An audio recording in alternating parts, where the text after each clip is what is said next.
Good morning. Happy Tuesday and happy second day of St. Michael's Spirit Week. So today is to wear your black and red St. Michael colors. I have a couple of announcements for you this morning. The first one is Edpuzzle woes. Okay, so I know that yesterday Edpuzzle was kind of glitching and not working and not loading for some people, and that's fine. We'll deal with it. But if you watch the video from yesterday on YouTube, you're fine. I'm just not going to count that one as a grade because I can't, because Edpuzzle didn't work, okay? So I'll let you know updates on Edpuzzle via the email that I send you today, okay? The second thing is that I've posted a couple of sophomore grades. Obviously, I couldn't grade your Edpuzzle stuff yet and post that because Edpuzzle was down, but I've graded your Moodle discussion board questions and things, and I have graded also your review questions from OneNote from chapters 3 and 4. So sophomores, those are posted. I'll get to Edpuzzle whenever I can. Okay. All right, so today's roll call is to just post a picture of your red and black. So if you got your St. Michael colors on, you got your St. Michael shirt on, whatever, jerseys, things like that, be creative. And I might give bonus points for the best dressed. So people who have actually gotten into the spirit theme, possible bonus points. So be creative and deck yourself out, okay? So today I have a very special guest for our video, and this person lives in my house, and some of you might recognize her. So please welcome Miss Emily Flanders. Hey! Yay! So anyways, I got my coffee too. Cheers. Cheers. Mm-hmm. All right. So today I'm going to do a quick rapid fire interview for those of you who don't know Emily, and I am then going to do Bible study like we normally do, but we're going to have a conversation about it instead. So, Awesome. Rapid fire interview. Name. Okay. Emily Flanders. Occupation. Math teacher. Favorite color. Red, but more burgundy than like candy apple red. It's like a dark red. The dark red, yeah. Favorite style of dance. Ooh. Alright, personally, contemporary, but with a partner, swing dance, all the way. Favorite saint. St. Bernadette and JP too, because he's awesome, so yeah. Agreed. I have him on my necklace. Oh yeah, that's right. Favorite quarantine snack. Peanut butter. Easy. Hardest part of quarantine. Not being at school. I miss my students. No comment. I'm just kidding. I miss you. Okay. Easiest part of quarantine. Having free time to read.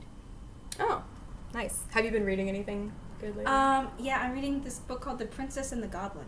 Apparently Chesterton loved it, so. Oh, nice. Yeah. Favorite St. Michael memory, because some of you know this, some of others of you don't, but Miss Flanders, aka Emily, used to teach at St. Michael, but now teaches at West Feliciana. So, favorite memory of St. Michael? This is the hardest question. I think a lot of it has to do with campus ministry. I have really fond memories of all the MP3s, and do you also do the Rosary Pro Life, Pro Life Week? Mm-hmm. Those are my favorite, yeah. Yep. Sweet. All right. And then do you have any piece of advice that you would like to give the students right now? For right now, take some time to sit in silence. Like this is I feel like this is a rare opportunity we get to like not have a go day, and it's been particularly nice during this Lent to sit in silence. Yeah. Awesome. Yep. Okay, so I think we will move on to our Bible study now. So, got the Bible. Today we're reading Luke chapter 22, verses 21 through 34. Okay, so this is going to be, remember that we are just finished with the part of the Last Supper that we're familiar with. So Jesus actually taking the bread, taking the wine, saying, "This is my body, this is my blood," and then all of his apostles taking part in that meal, right? So Jesus renewing the Passover. Now, the passage that we're going to read today is going to be still at the Passover. It's continuing on, and there's a little bit of tension, I guess, or maybe a lot of tension, because of the way that people are reacting to what's happening. And Jesus is making some predictions about how people are going to treat him over the next few days. Okay, so let's read. In the name of the Father, and the Son, and the Holy Spirit. Amen. Lord Jesus, we come before you this morning with all of our intentions, all of our needs. We ask that you would calm our hearts, calm our minds, open us to receive whatever you have to give us in these scriptures. Speak to our hearts, inspire us, draw us closer to you, and also calm any fears that we have or any frustrations that we have going on in our life right now. We put it all in your hands, and we say, Jesus, I trust in you.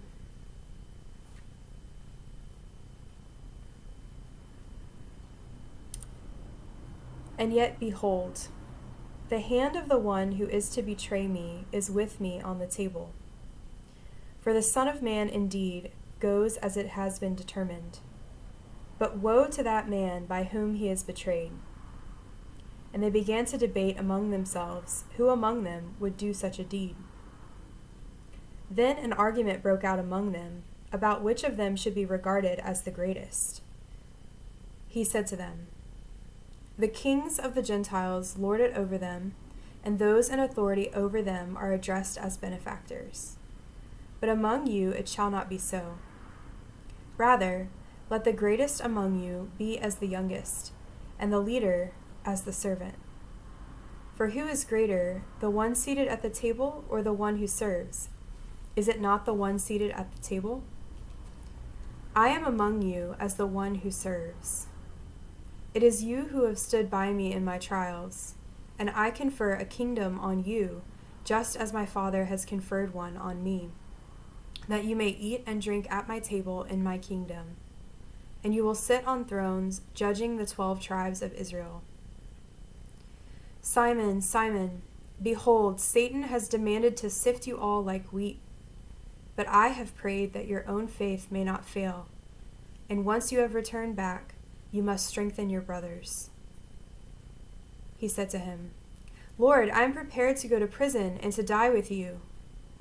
But he replied, I tell you, Peter, before the cock crows this day, you will deny me 3 times. You will deny 3 times that you know me. The Gospel of the Lord. Praise to you, Lord Jesus Christ. In the name of the Father, and the Son, and the Holy Spirit. Amen. All right. So, thoughts? A couple. One, that I love Peter, because I feel like we are all Peter. I know, I agree with that. I agree with that. I feel like we're always like, yeah, I'll do this, God, and then you're like, just kidding. What did you want me to do again? Yeah. It's a big one. And then I'm confused on what Jesus is saying. Okay, which part? Okay. Where is it? Okay, so he says, like the king of the Gentiles lorded over them, and those in authority over them are addressed as benefactors. But among you it shall not be so. Rather, let the greatest among you be as the youngest, and the leader as the servant. For who is greater, the one seated at the table or the one who serves? Is it not the one seated at the table? I among you am the one who serves. It sounds like he's talking in circles. Yeah. A lot of times I feel like Jesus sounds like he's talking in circles, so you have to kind of like work it out. Yeah. So it's difficult sometimes. So I think that what is going on here is, first of all, he's trying to tell them that true leadership is service, right? Okay. And so first of all, Jesus has done that. His whole ministry, he's been serving people. He's been healing people. He's been teaching people. Mm-hmm. He's been doing things where, like, yes, he has the greatest authority, but he's doing these things in order to serve, right? So he's saying that I'm the servant, right? But then he says what you said. Yeah. The one seated at table, who is greater? The one seated at table or the one who serves? Is it not the one seated at table, but, like, all of them are seated at the table. Right. Right. So I think the point of that is that... I just lost it.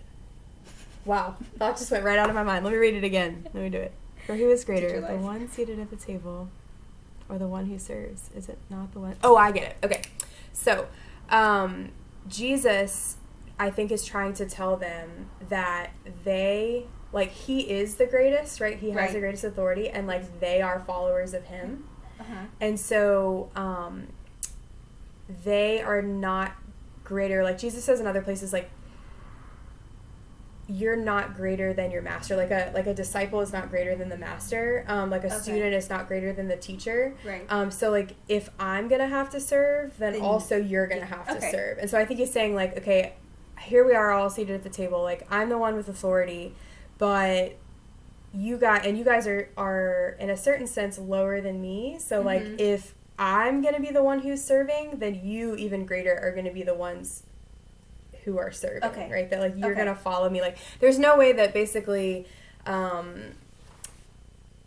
if the master is doing the serving, then the ones who are following the master are not going to get away with not serving, right? And so Jesus, I mean, if you think about it in the context of what's about to happen, right? In hindsight, we have 2020, but like basically Jesus is about to die on the cross. Right. So if you guys are going to follow me and you're going to be leaders in my kingdom, then like you're going to follow me to the cross. And it may not be like actual crucifixion. For some of them it was actual crucifixion. But for other ones, it was other forms of persecution, like other forms of trials. Yeah, I mean, even John, who is not killed, still undergoes a lot of suffering. He's exiled, like all these things happen, right? So does that make sense? Yeah. So in other words, it's another one of those Catholic both ands thing. Yeah. So they're sitting at the table because they're Jesus' 12 disciples, but Jesus also sits at the table and serves. So they have to do the both. Also, both and I think he's kind of like mixing metaphors a little bit. Okay. Like I don't know if that's the right phrase, but in this, because like he starts out saying, "Let the greatest among you be as the youngest." Yeah, I don't know. I want to talk about too, in general, like then an argument broke out among them which should be regarded as the greatest. It's like, come on, guys, like this isn't about you, you know. I also like that amazes me too. I feel like that just shows how human these disciples were, right? Like I think it's easy sometimes when you like read about the disciples, you're like, oh, these holy men, like they're like almost perfect, but they're not. They literally just broke out an argument in front of Jesus. Yeah, like you're sitting at the table with Jesus, and you're like, wait, but Lord, who's more important? Yeah, like who's better, me or him? Like it's just like a kid do it to their parents. Who's your favorite? Like, or students to teachers. Yeah. Anyway, so yeah, I mean, it's just funny. Like we can relate to this. Like we're always trying to see. It's like Jesus is like, okay, here's this kingdom that I'm going to give you, and you guys are going to be part of the kingdom. And immediately they're like, oh, okay, kingdoms. We know about kingdoms. There's people in charge in kingdoms. There's people that get to boss people around in kingdoms. Which one am I? We're going to be like that. And so then Jesus is like, oh my gosh, you don't understand what it means to be part of a kingdom, right? Yeah. And so, and especially to be a part of this kingdom. Yeah. Like, this is a very specific like perfect kingdom. So yeah. Right. Yeah. So he's telling them that they are going to be sitting on thrones judging the 12 tribes of Israel, but I think they don't understand like what it means, that is like what's going to happen between now and then that is going to get them to that point, right? So like they're going to have to go through the cross. They're going to have to be servants. They're going to have to literally give up their lives in order to preach the gospel and then basically inherit that kingdom in That's that a lot of way. trust. Yeah. Yeah. I mean, and they don't really know what's coming, right? And I think it's probably good that Jesus doesn't exactly reveal to them what's going to happen to them, right? Because they might run in the opposite direction. Yeah. But, and so I think it's the same is true for us too. Like if Jesus had revealed to us exactly every trial that we would ever face in our lives, we might just like hide under our pillow and never leave the house, right? But like we are able to go because we only know like one little step in the future, if that makes sense. Yeah. Okay, let's see. It also reminds me of, I actually wrote this quote on my bulletin board in my room, and it was, I don't know who said it first, because it's one of those, like, floats around all the time, but it says, comparison is the thief of joy. And I feel like that's what's happening right now, is they're, like, instead of being joy that, like, they're, like, seated next to their Lord, and he's, like, revealing his plan to them, they're, like, comparing, where am I in this lineup, instead of just being in the moment. Yeah, they're trying to just, like, one-up each other, just, like, I don't know, and we do that all the time, and you know, like, if you start comparing yourselves to other people, you're miserable, because you're always going to be able to find flaws with yourself, you're always going to be able to find good things about other people, but sometimes it's hard to see, like, your worth if you're just spending all your time looking at everybody else, instead, like, to be looking at the Lord and seeing how he sees you, right, which is a beloved son or daughter, who, yes, is broken, but also, yes, is given grace, right? And so, yeah. Let's see. So, just before that, he's talking about, he's foretelling the betrayal of Judas, right? Yet, behold, the hand of the one who is to betray me is with me on the table. So we know from other Gospels that this is Judas. It's not as specific in Luke's Gospel. But then they don't quite get it. And so, like, the disciples don't quite get who he's talking about. So then they're like, oh my gosh, who's going to betray him? Is it you? Is it me? Who is it? And then later he tells Peter straight up, Simon, Simon, behold, Satan has demanded to sift you all like wheat, but I have prayed that your own faith may not fail. So first of all, if Jesus prays for something, it's gonna happen, right? So Peter is going to betray him. We know this, right, in hindsight. Jesus tells him ahead of time as well. But he says, once you have turned back, you must strengthen your brothers. So, like, Peter has no idea what he's talking about right now, right? Because this whole situation hasn't happened. Yeah. But he says, like, once you turn back, you're going to strengthen your brothers. And Peter's like, I'm gonna die for you, Jesus. Like, what are you talking about, right? But then he gets in the moment, and he's terrified because he is seeing what's about to happen to Jesus. Like, he's literally about to die, and he's in the moment, and then he's like, oh no, and then he denies him. Mm-hmm. But then he has this in his mind, though. So, like, when the thing does happen, he can refer back to the saying of Jesus and be like, oh yeah, Jesus told me, like, I can turn back, I can strengthen my brothers, right? And so he does, and he goes back to Jesus and he asks for forgiveness. And I think we've talked about this before, but like, the difference between Judas and Peter, ultimately, that, like, Judas despairs of God's mercy. He doesn't believe he can be forgiven. Like, he's sorry for what he did. He even tries to give the money back, but, like, the Pharisees are like, too late, bro. And so he goes and he hangs himself, right? So he, like, despairs of God's mercy. But he doesn't even go to Jesus and say, forgive me, right? I never thought of that. Like, how Judas and Peter are, like, similar but different. Yeah. So then Peter, though, he goes to Jesus and says, like, forgive me, right? Or even, actually, Jesus even comes to him. This is, like, after the resurrection, right? Jesus comes to him on the beach and is like, Peter, do you love me? Peter, do you love me, right? Yes, Lord, you know that I love you. And he's able to kind of 3 times, like, make up for it. So that is... yeah, that's, like, an example of... Peter's, like, a good example for us, again, of somebody who is imperfect, who really believes in the Lord, but, like, in a moment of fear denies him, just like some of us do sometimes. But then comes to him humbly, asking for mercy, telling him that he loves him, right? Reestablishing that relationship. And Jesus takes him back, right? And he becomes the first pope and, like, the leader of the church, right? And so, like, Jesus had plans for Judas, right? Like, Judas was an apostle, right? And yet he had, through his free choice, like, he turns away from that mission, and he could have come back to that mission, but he didn't even ask, right? Like, he didn't even try, because he just assumed, like, oh, God probably hates me now, so I guess I'll just go die, right? Which is terrible. And so, like, that's not what God wanted for Judas, right? And so that's not what he wants for any of us. Like, he wants to give his mercy, and I think that's really, really important to understand. Yeah. So. I think you just gave my next prayer thing for tomorrow. Yeah. Awesome. Okay, so let's see. Was there anything else? I just love Peter. I'm prepared to go to prison and die for you.